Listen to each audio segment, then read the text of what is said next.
자, 이제 오늘 계약법 관련한 주제 보겠습니다. 제일 먼저 계약의 성립 관련해서 계약의 분류라고 하는 것이 나오게 될 것이고요. 요거 2년에 한 문제씩 구성되는 영역이 되겠습니다. 그래서 먼저 우리가 전형계약과 비전형계약이라는 개념이 나오게 됩니다. 그래서 이 전형계약이라고 하는 개념, 민법에서 규정을 해두고 있는 14개 중에 하나의 계약을 가리켜서 전형계약이라 부르게 될 것이고, 비전형계약이라고 하는 것은 민법에서 미리 예정해 두고 있지 아니한 계약 유형을 가리켜서 비전형 계약이라고 부르게 됩니다. 그래서 일단 여기서는 모든 문제가 매매, 교환, 임대차 이 얘기로 모든 게 귀결이 되게 됩니다. 그래서 매매 계약, 교환 계약, 임대차 계약, 소위 이제 민법에서 예정을 하고 있는 전형 계약의 유형이 될 것이고, 중개 계약이라는 게 지문에 한번 구성이 됐는데, 중개 계약이라는 계약은 따로 이 민법에서 규정을 해놓고 있지 않고 이 전형 계약 중에서 위임 계약이라고 하는 것이 있게 됩니다. 그래서 이 위임 계약이라고 하는 것은 전형 계약의 일종이 된다, 이렇게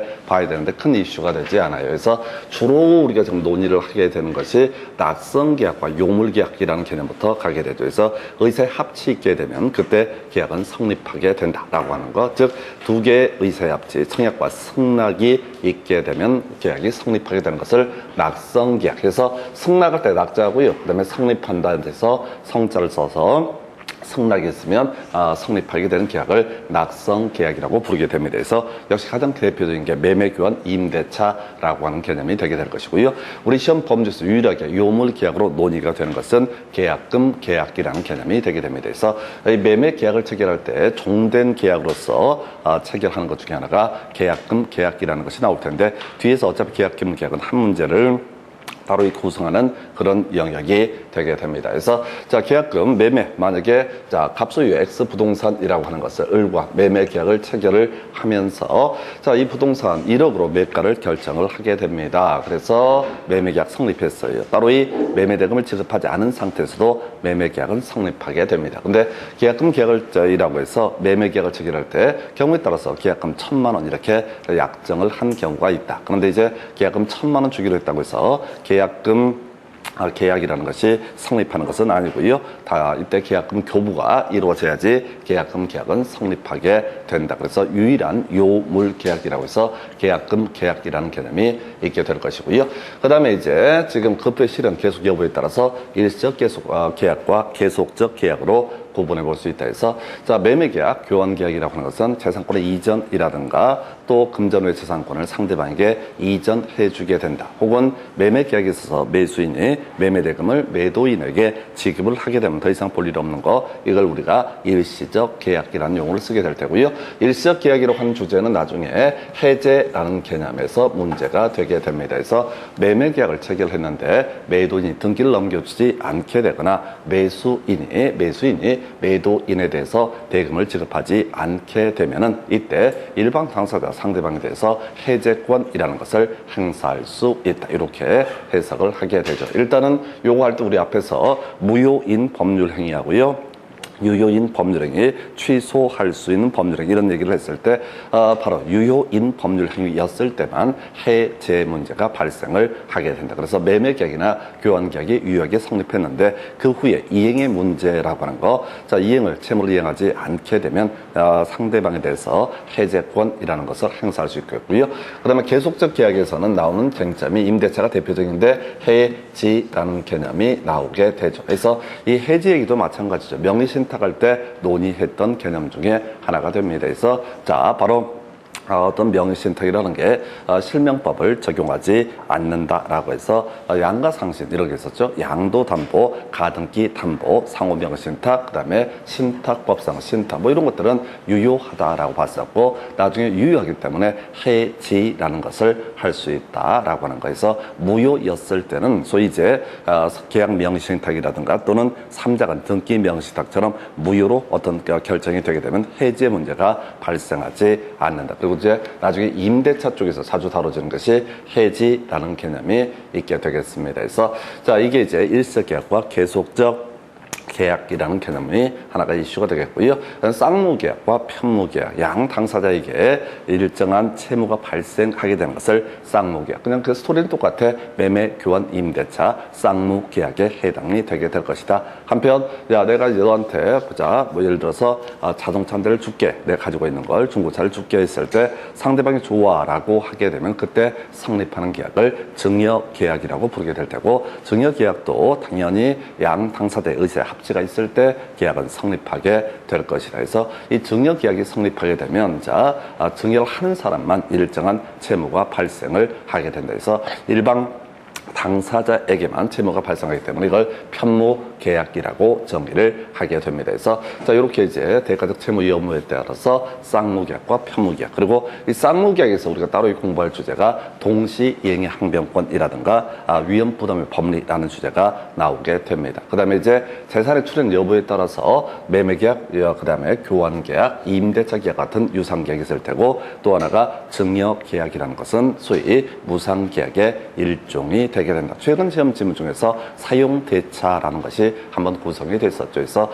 임대차는 유상으로 타인의 부동산 차임을 지급하고 이용을 하게 되는 것을 바로 임대차라고 부르게 될 테고, 친구한테 볼펜 하나 빌려주는 거, 이것은 따로 돈 받지 않죠. 이걸 우리가 사용대차라는 용어를 쓰게 됩니다. 뭐 어찌됐든 간에 이 유상 계약에 대해서는 나중에 매매에 관한 규정을 준용하게 된다. 이렇게 정리를 하게 됩니다. 매매에 관한 규정을 준용하게 된다라고 하는 것. 이렇게 해서 매매에 관한 규정이 뭐냐면 매매 비용이라든가 또는 매도인의 담보 책임, 이런 조항들을 바로 교환계약, 임대차 계약에도 준용하게 된다. 이렇게 정리를 합니다. 그래서 계약의 유형을 따지는 문제 많이 안 나오고요. 특히 교환계약 같은 경우는 내일 만한 지문이 없기 때문에 이런 게 교환계약 관련한 문제에서는 항상 이슈가 되고, 어느 쪽이 됐든 간에 매매, 교환, 임대차라고 하는 이 세 개를 가지고 틀리게 나오든 맞게 나오든 답을 구성을 하게 됩니다. 전통적으로는 교환계약 가지고 거의 다 구성을 했었죠. 그래서 교환계약은요, 낙성계약이고요.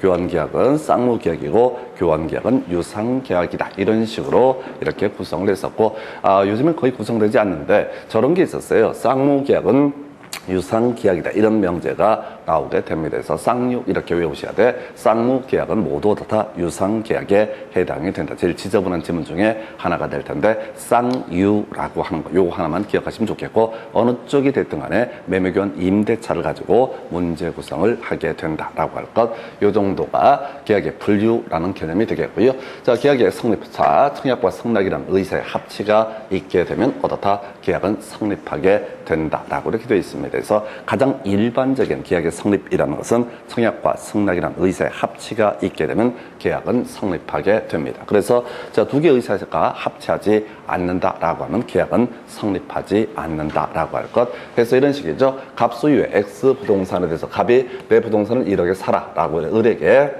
청약을 하게 됩니다. 자, 그래서 갑의 청약에 대해서 을이 승낙을 하게 되면 이때 매매 계약이라는 것이 성립하게 됩니다. 그런데 예를 들어서 1억에 사라라고 얘기를 했는데, 자, 그냥 답을 하지 않았다. 그러면 이제 합의가 이루어지지 않았다. 또는 이제 1억에 사라라고 얘기했는데 3천이면 살게라고 해서 전혀 다른 얘기를 하고 있다. 즉, 계약의 본질적 내용에 합의가 없는 경우 이때는 계약이 성립하지 않는다라고 해서 이걸 우리가 무효라고 부르게 되죠. 그래서 자, 지문 구성할 때 점점점 무효라고 하는 것, 또는 이제 취소할 수 있다, 또는 이제 이렇게 유효인 경우가 나오게 될 텐데, 하여튼 문제 구성할 때 뒤쪽을 잘 보셔야 돼. 취소할 수 있다라는 명제가 있게 되면 제한 능력자의 법률행위, 차고 있다는 의사표시, 사기 강박에 따른 의사표시, 이런 것들을 어떻다? 취소할 수 있다. 자, 무효는 절대적 무효와 상대적 무효 등으로 구분했었고, 소위 이제 효력 규정에 위반한 법률행위 무효라고 봤었고요.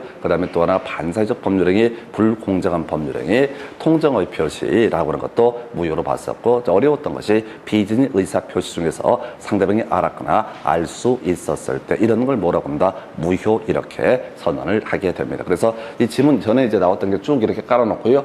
취소할 수 있다, 이런 식으로 던져버리는 거예요. 그래서 뒤를 먼저 보셔야 돼. 취소할 수 있다라는 명제가 있게 되면 제한 능력자, 차고에 따른 의사표시, 사기 강박에 따른 의사표시, 이렇게 할 테고요. 그 다음에 가끔 이제 구성되는 것 중에 하나가 교차청약. 얘가 나오면 주로 답을 뽑는 명제로 구성이 되게 되는데, 당사자 간에 동일한 내용의 청약이 서로 교차한 경우 두 개의 청약이 모두 도달할 때 그때 계약은 성립하게 된다. 그래서 우리가 이제 민법 총칙 논의할 때 의사표시의 효력 발생 시기 도달주의라는 개념을 공부를 했던 바가 있습니다. 그래서 상대방의 의사표시가 도달해야지 그 계약은 법률 행위로서 효력이 발생하게 된다. 그래서 제주도에 살고 있는 사람이 서울에 살고 있는 사람한테 내 부동산을 이렇게 사시오라고 해서 5월 1일 날 편지를 발송하고 5월 3일 날 이 사람이 편지를 받게 됩니다. 그런데 이거는 별개의 문제로 을이라는 서울에 사는 사람이 제주도에 있는 사람 보고 당신의 부동산을 1억에 예를 들어서 파시오라고 이렇게 매도 청약을 하게 됩니다. 그래서 이 사람이 편지를 보는 게 5월 1일이고 도착한 게 5월 4일이 된다. 그래서 청약과 승낙이라는 의사표시가 모두 도달한 때, 즉 5월 4일이 돼야지 어떻다 그 계약은 성립하게 된다. 그래서 교차 청약이라고 하는 주제는 가끔 툭 치고 나오는 경우가 있는데, 얘는 이제 주로 답을 뽑는 쟁점이 되게 됩니다. 그래서 교차 청약 위에도 의사야 행위, 어떤 일정한 행위에 따라서 계약이 성립하는 경우인데 큰 쟁점 되지 않고요. 일반적으로 의사의 합치라고 하는 것을 전제로 삼게 될 테고, 의사의 합치하는 그 과정이 특이한 경우가 있다 해서 교차 청약이라는 개념이 있게 될 테고, 이때 그 의사표시 모두 도달했을 때 계약이 성립하게 된다. 이렇게 가게 됩니다. 한편 이제 우리가 계약이 성립, 청약과 승낙이란 의사의 합치가 있으면 어떻다 계약은 성립하게 된다라고 봤었고요. 이제 여기서 지금 논의하게 될 주제가 무조건 한 문제가 구성이 되는데, 수험생 입장에서는 제일 감사한 문제 중에 하나가 계약의 성립이라는 주제가 되겠습니다. 그래서 먼저 청약이라고 하는 거, 불특정 다수인에 대한 청약은 유효한 것으로 평가를 하게 됩니다. 해서 저런 거 있잖아요.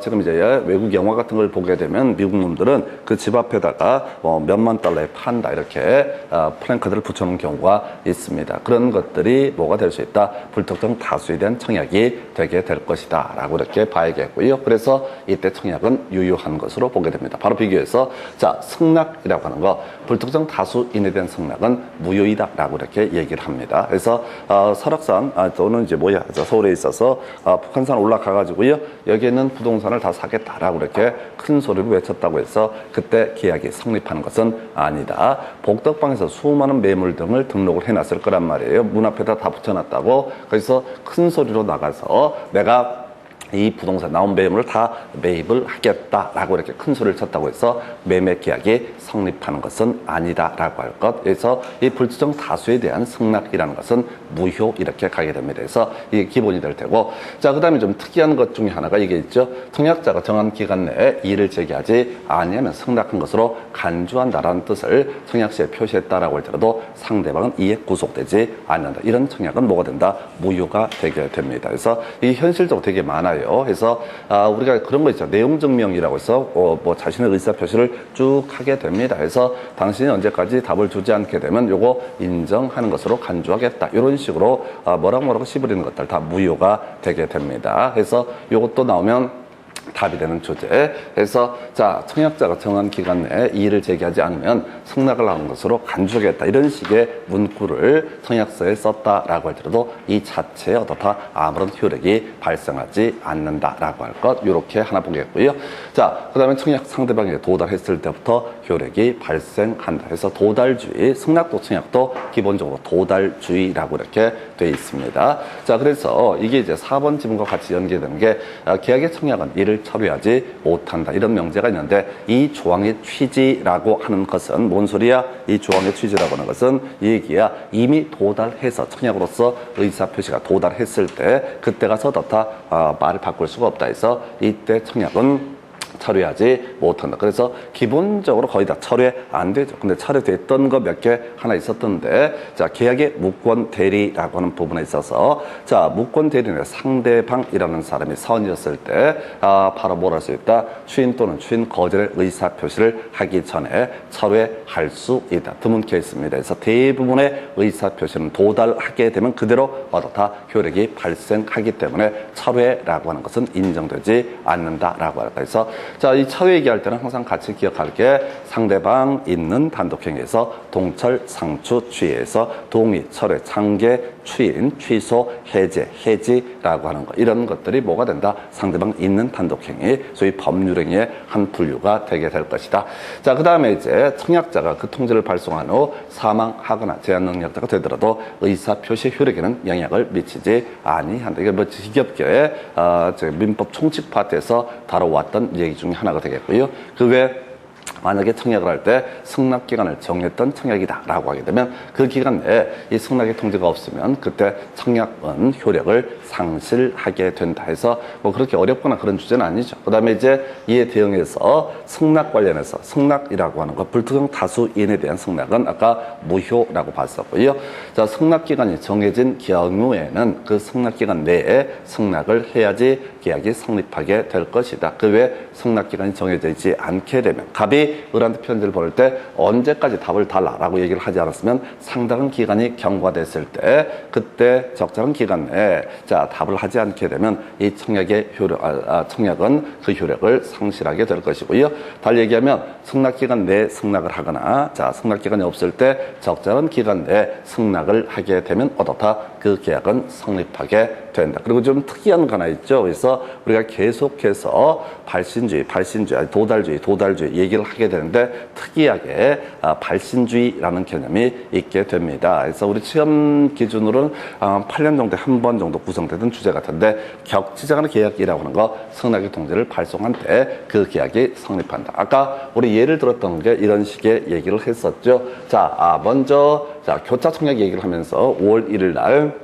내 부동산을 1억에 사시오라는 청약을 하게 됩니다. 자, 그래서 이 편지가 5월 3일 날 도착하게 됩니다. 자, 그리고 나서 이 사람이 이 교차 청약 얘기가 아니라 5월 4일 날 답변을 주게 되고 이 편지라고 하는 것이 5월 7일 날 도착을 하게 된다라고 한번 전제를 해보겠습니다. 근데 이 청약자가 얘기를 하기를 5월 4일까지 답을 다오라고 이렇게 얘기했단 말이야. 승낙기간을 정했단 말이야. 그러면 5월 4일 후에는 기본적으로 어떻다? 이 청약은 효력을 상실하게 된다라고 할 텐데 만약 이것이 바로 앞에 있는 사람까지가 아니라 격지장의 계약, 멀리 떨어져 있는 사람 간의 계약이 됐을 때는 발신했을 때 어떻다? 바로 도달했다는 전제에서 그 계약은 성립하게 된다라고 해서 격지장의 계약자 승낙의 통지를 발신했을 때 성립하게 된다. 이런 걸 가지고 장난칠 때 청약의 통지를 발신했을 때 효력이 발생한다. 이런 식으로 장난을 치기도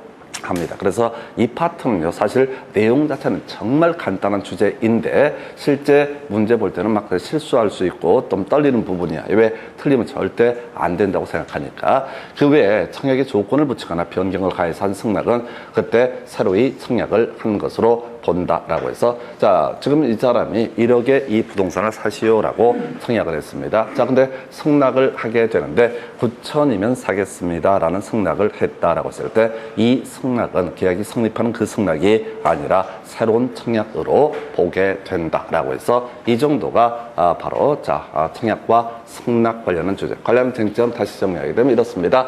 자, 계약의 분류라고 하는 주제를 다룰 때는 매매 교환 임대차 주된 이슈가 되는 것은 매매 교환 임대차 낙성 계약이요, 쌍무 계약이요, 유상 계약이 되게 된다. 그래서 통쳐서 얘기할 때 쌍무 계약은 유상 계약, 쌍유 이렇게 해서 쌍무 계약은 모두 유상 계약에 해당이 되게 된다. 그리고 실질적으로 문제를 풀어갈 때는 무조건 매매 교환 임대차를 찾아보셔야 돼. 무조건 매매 교환 임대차만 가지고 출제 포인트를 삼게 됩니다. 이런 데다가 뜬금없이 중개 계약은 뭐 전용 계약이다 이런 식의 질문을 던져놓게 되면 이건 옳은 것을 고르시오라는 문제를 구성하는 그런 패턴이 되게 됩니다. 중간에 여기 나오지 않은 얘기들을 가끔씩 툭툭 던져놓는 경우 있는데 그냥 모든 문제는 매매 교환 임대차라고 나선 자 먼저 낙성 계약, 그 다음에 두 번째 쌍무 계약, 그리고 유상 계약에 해당된다. 그래서 나오는 쟁점들 자 바로 지금 이제 쌍무계약에서 파생되는 주제가 동시 이행의 항변. 두 개의 채무가 모두 발생하는데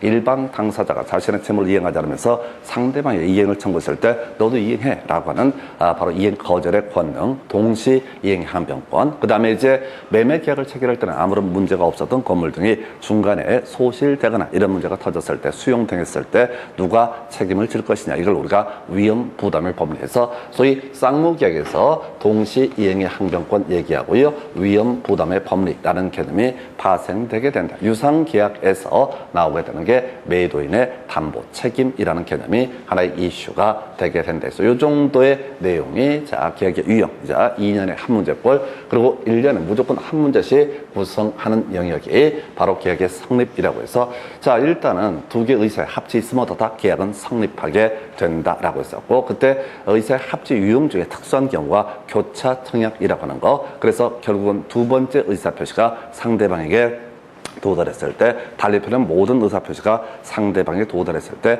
그 계약은 성립하게 된다. 요거는 이제 착각을 해서는 안 되는 게 격지자 간의 계약이라고 하는 거. 자, 이때 격지자 간의 계약도 계약의 일반적인 형식에 따라서 의사의 합치가 있는 때 그 계약은 성립하게 된다. 그런데 특이한 게 도달주의가 아니라 발신주의라고 해서 격지자 간의 계약에 있어서 성립 통지가 발송됐을 때 도달했다는 전제에서 그 계약은 성립하게 된다. 그리고 재미없지만 이런 부분들 단순하게 가셔야 돼 해서 자 특히 2번 같은 것도 지금 이제 7년 동안 2번이나 답을 뽑았던 사례가 되게 됩니다. 이 정도가 계약의 성립이고 잠시 끊었다가 계약의 소멸에 대해서 설명드립니다.